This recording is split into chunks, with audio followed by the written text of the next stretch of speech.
우리는 대한민국 임시정부의 항일정신과 헌법적 법률, 4월혁명, 부마민주항쟁, 광주민주화운동, 6월항쟁을 비롯한 민주화운동을 계승하고 경제발전을 위한 국민의 헌신과 노력, 노동자와 시민의 권리 향상을 위한 노력을 존중한다. 위 내용은 더불어민주당 강령입니다. 5.16 군사혁명이 없었더라면 이 나라는 진직공산화되었을 겁니다. 경제발전을 위한 국민의 헌신과 노력은 모조리 북한이 집어삼켰을 것이며 우리 국민은 김대중이 베푸는 국수와 고무신에 감격해야 할 만큼 의식화되었겠죠. 미국이 존재하며 더욱이 냉전 시절이었으므로 공산화는 되지 않았을 것이다. 천만에요. 패권 미국도 당사국의 국민이 전체주의를 원하면 어찌할 수 없는 법입니다. 좌파가 말하는 혁명이니 항쟁이니 민주화니 하는 것들이 죄다 국민을 선동하기 위한 의식화 수법이라는 것을 명심해야 합니다. 여기에 더해 북한은 하루가 멀다 하고 미사일을 쏘아댑니다. 끝없이 도발합니다. 하지만 절대로 전면전의 위기로 확장하지는 않죠. 왜일까요? 바로 우리 국민의 안보 불감증을 유도하기 위한 겁니다. 어제 오늘 일이 아니잖아. 저러다 말겠지? 국민의 대다수는 무관심합니다. 보수 국민은 너무 점잖죠. 평화 시위를 자랑스러워할 지경이니 말 다 한 겁니다. 근데 좌파는 어떤가요? 온오프라인에서 도무지 쉬지를 않습니다. 조금의 틈도 없이 항상 선전하고 선동하며 국민 좌경화에 여념이 없습니다. 조갑제는 좌파죠. 정규제는 간첩이라고 해도 무방할 만큼 저급합니다. 선거에서 노골적인 부정행위가 있었음에도 입을 닫기는커녕 민주당보다 앞서 거품 물고 부정하기에 바쁩니다. 현실이 이러면 균형이 어떻게 되나요? 미국의 관점에서 볼까요? 친미가 수치스럽다는 보수도 적지 않죠. 미국을 사대하는 것은 좀 아니다라는 말도 보수에서 흔히 나옵니다. 좌파의 반미가 극렬한 가운데 보수는 최소한의 균형을 위한 노력도 없네요. 미국 떠나라는 것으로 보일 수밖에 없겠죠. 이게 국민 여론으로 호도되면 진짜 재앙이 시작됩니다.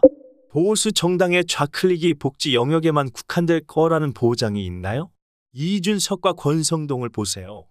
여가부 장관 청문회의 국힘당 청문위원들의 발언도 한번 살펴보세요. 사회주의 헌법이 만들어지면 어떻게 될까요? 한중군 사훈련이 실현되고도 남을 텐데요. 청와대 개방하는 것처럼 휴전선을 열어버리면 어떻게 하죠? 삼성을 죽여서 반도체 기술 전부를 중공에 넘기면 또 어떻게 될까요?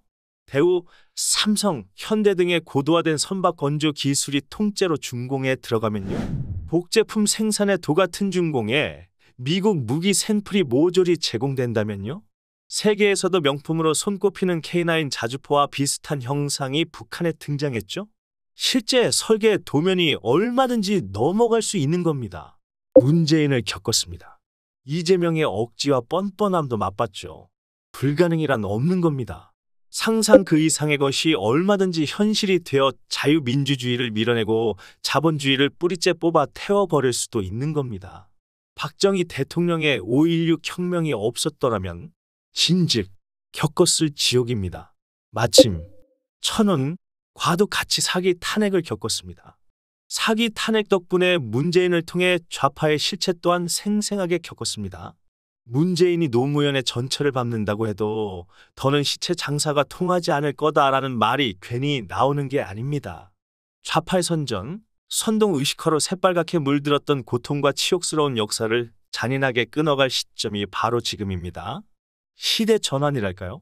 5.16 혁명을 통해 자유와 문명은 발전을 거듭하며 정점을 끝없이 달렸습니다. 우리 국민의 DNA에 각인된 자유와 문명입니다. 그러니 문재인을 감당한 거겠죠. 부정선거가 있었음에도 이재명을 극복한 거겠죠. 과거의 결단이 오늘을 담보했듯 오늘의 결단이 미래를 담보할 수 있습니다. 주권자의 의무는 어떤 경우에도 정치에서 멀어지지 않는 것입니다. 그날은 도적같이 올 것입니다. 누구도 알 수 없다는 뜻입니다. 그날은 환호일 수도 있고 절망과 좌절일 수도 있습니다. 더 없는 안정감과 행복감일 수도 있으며 처참한 고통으로 인한 통곡일 수도 있습니다. 그러니 어떤 경우에도 정치에서 멀어지지 말고 늘 준비되어 있어야 합니다. 주변을 둘러보세요. 초목이 무성한가요? 사람은 저마다의 개성에 따른 머리 스타일과 패션을 뽐내고 있나요? 컴퓨터를 켜면 무한한 세상이 펼쳐지죠. 스마트폰 하나만으로도 방구석에서 세계와 곧장 연결되는군요. 해가 지면 네온사인의 현란한 불빛이 길거리를 채웁니다. 도로 위에는 여러 브랜드의 고품질 자동차들이 넘쳐나죠. 오래간만에 외식입니까? 메뉴는 고르셨나요? 일식, 양식, 분식, 아니면 기름기가 자글자글하여 입맛 돋우는 삼겹살, 갈비? 여기에 소주나 막걸리 한 잔. 오늘은 뭘 먹을까? 라는 고민의 질이 다릅니다. 구성원의 대다수가 살기 위해 뭘 먹어야 하나를 고민하는 사회가 북한이지만 우리 사회의 대다수는 어떤 걸 맛볼까? 를 고민합니다. 아프신가요? 병원을 가야 하나 말아야 하나? 를 고민하시죠. 어느 병원이 잘 보더라 식의 입소문이 도는 사회입니다. 북한은 어떤가요? 해가 동쪽에서 뜨는 것과 같이 너무 당연해서 쉽게 망각하는 자유와 운명입니다. 너무 당연해서 내일이 없을 수도 있다 따위의 생각은 할 필요조차도 없죠. 살아있으면 내일은 당연히 존재하겠지만 전혀 다른 세상일 수는 있는데 말입니다. 이렇듯 고민의 질이 다른 사회를 가진 것은 모두 박정희 대통령의 결단 덕분입니다.